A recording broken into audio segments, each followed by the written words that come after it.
और जो मजदूर हैं, जो श्रमिक हैं, जो वो बात हमारे राहुल जी के सामने रखना चाहते थे, महात्मा गांधी ग्रामीण रोजगार अधिनियम के तहत, वो हमने सुना है।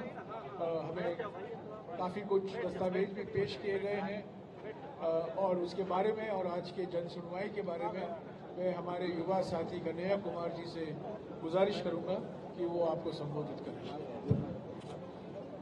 पत्रकार साथियों, सबसे पहले आप सबका बहुत बहुत धन्यवाद और स्वागत कि आप इस प्रेस वार्ता के लिए आए हैं। जैसा कि आप सबको मालूम है कि हमारी भारत जोड़ो न्याय यात्रा मणिपुर से चलकर विभिन्न राज्यों से होते हुए आज 32वां दिन है। एक बार फिर से झारखंड राज्य हम लोग पहुंचे हैं, छत्तीसगढ़ होते हुए, और आज राहुल जी को इस यात्रा में यहाँ गढ़वा में होना था, लेकिन राजनीतिक सांगठनिक जिम्मेवारियों के चलते वो आज हमारे बीच मौजूद नहीं है। लेकिन जो हमारे तय कार्यक्रम थे, उस तय कार्यक्रम के तहत ही यह तय हुआ था कि हम मजदूरों के साथ बात करेंगे, खास करके जो मनरेगा मजदूर हैं उनकी समस्याओं को सुनेंगे और एक जन सुनवाई के तहत आज हमारी भारत जोड़ो न्याय यात्रा के जो प्रतिनिधि हैं, हम सब लोग और हमारे जो गठबंधन के सहयोगी दल हैं, हमारे जो तमाम नेता हैं, हम सब ने जो है उनकी बात सुनी, उनकी मांगों को सुना। मुख्य रूप से उन्होंने 2 मांग उठाई है। एक तो मनरेगा के अंतर्गत जो गारंटी की गई है वो गारंटी ठीक से लागू नहीं हो रहा है। मजदूरों को जो कार्य अवधि निर्धारित किया गया है वो कार्य अवधि जो है उसके अनुसार काम नहीं मिलता है और ना ही जो है मजदूरी ठीक से मिलती है।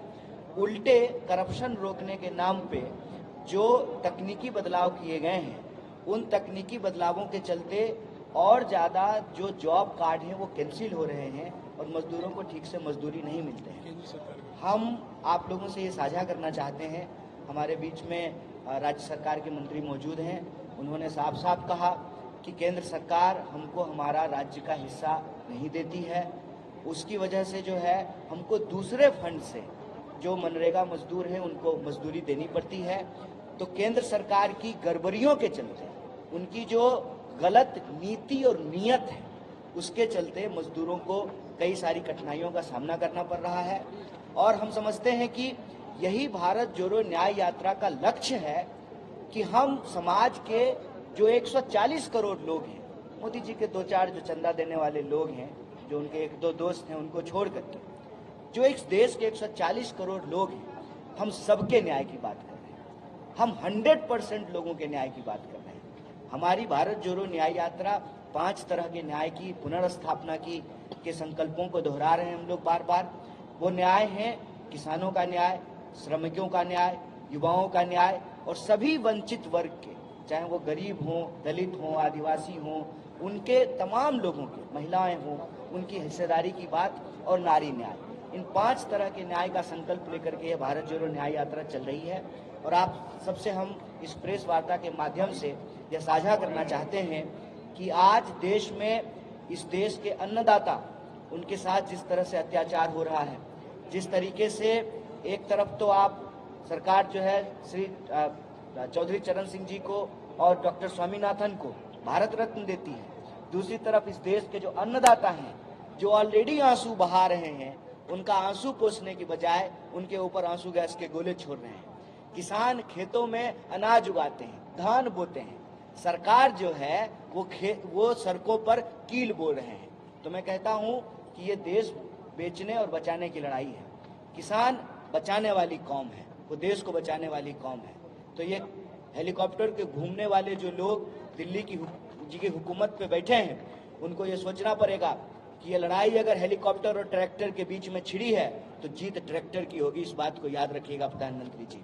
आपको एमएसपी की गारंटी करनी पड़ेगी। और मैं आपको आखिरी बात बोल करके अपनी बात खत्म करूंगा कि हमारे राष्ट्रीय अध्यक्ष श्री मल्लिकार्जुन खड़गे साहब ने कल अंबिकापुर के जनसभा में यह घोषणा किया है कि हमारी सरकार आएगी, हम एमएसपी को कानूनी दर्जा देंगे और जो डॉक्टर स्वामीनाथन की सिफारिशें हैं उनके फॉर्मूले के हिसाब से एमएसपी जो है किसानों को दिया जाएगा, इसकी गारंटी की जाएगी। इसकी घोषणा जो है हमारे राष्ट्रीय अध्यक्ष ने की है, हमारे नेता श्री राहुल गांधी ने किया है। तो आपके माध्यम से हम एक बार फिर से इस बात को दोहराना चाहते हैं कि भारतीय राष्ट्रीय कांग्रेस और भारत जोड़ो न्याय यात्रा का संकल्प ये है कि हम 5 तरह के न्याय की स्थापना करके इस देश को शक्ति देंगे। और वो 5 न्याय है: युवा का न्याय, हिस्सेदारी का न्याय, नारी का न्याय, किसान का न्याय और मजदूर का न्याय। और न्याय देने से जो इस देश को शक्ति मिलेगी। और आज जयराम जी ने एक बात कही है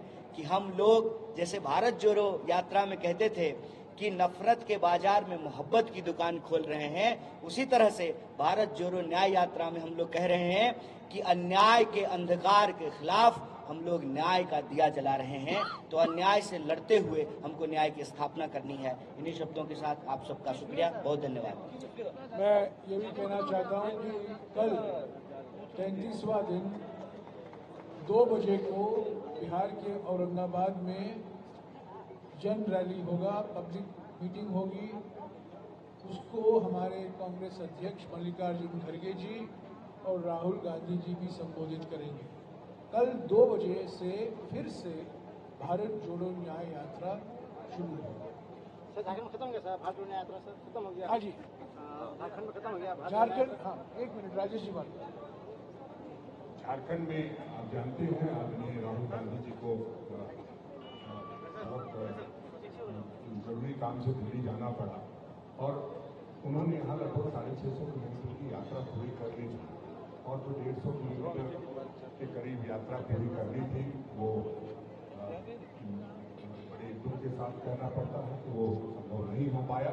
लेकिन आपने देखा जिस तरह से लोगों में उत्साह था, छात्रों में, युवाओं में, महिलाओं में। हम ये कह सकते हैं कि यात्रा झारखंड में बहुत सफल रही है। और आने वाले समय में हम आदरणीय राहुल गांधी जी से फिर एक बार आग्रह करेंगे कि ये क्षेत्र छूट गया है, एक बार यात्रा की समाप्ति हो जाए, उसके बाद जरूर यहाँ के लोगों से खड़गे जी ने एक लेटर जारी किया है सभी राज्यों को, जो कांग्रेस शासित राज्य है वहाँ पर कि किसानों के समर्थन में हम लोग आंदोलन करना है। बिल्कुल, हम लोग भारत बंद का जो आह्वान किया गया है 16 तारीख को, उसमें पूरी तरह से हम लोग शामिल रहेंगे और भारत बंद को सफल बनाने का काम करेंगे। ये हमारे राष्ट्रीय अध्यक्ष का निर्देश है, उसका अच्छा कन्हैया जी आपका एक वो था, आप जवाब दे थे, आपने बोला कि जॉब कार्ड आपके पास क्या आंकड़ा है, झारखंड में कितना जॉब कार्ड का ये हो गया है, बंद हो गया है? और सवाल बोलिए सर। हाँ, और कुछ सवाल है? मनरेगा संबंध बताइए। हाँ, मनरेगा आलमगीर साहब बताएंगे। कन्हैया जी ने बताया अभी झारखंड में रहकर झारखंड बात आप बताइए ना। हाँ, तो झारखंड का नमस्कार, मैं हूं मानक गुप्ता। अगर आपको हमारा ये वीडियो पसंद आया हो तो इसे लाइक और शेयर जरूर करें। और हाँ, हमें सब्सक्राइब और फॉलो करना ना भूलें ताकि आप देश और दुनिया की कोई खबर मिस ना करें। तो जुड़े रहिए हमारे साथ और देखते रहिए न्यूज़ 24।